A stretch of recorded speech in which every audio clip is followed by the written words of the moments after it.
Ganito lang sana sa Pilipinas eh, oh. Naubusan ako ng oras. So kailangan ko mag-reset ng oras. Ayun oh.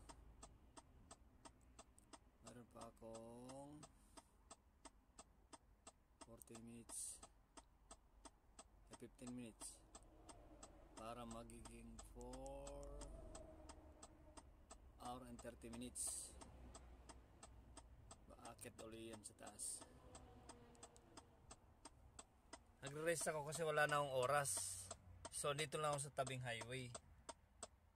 Oh, di ba? Hindi sila masyadong mahigpit dito sa parking dito sa Czech Republic. Basta wala ka ng oras. Sa tabi ng highway lang as in.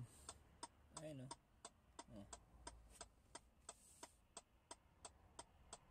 Sa Pilipinas to, sigurado ka, rigger ka na. Di ba? Ayun lang oh.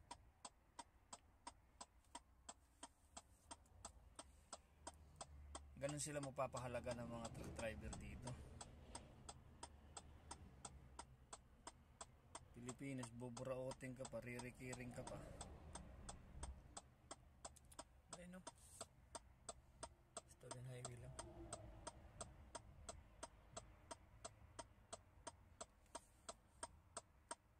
Hazard ko lang siya.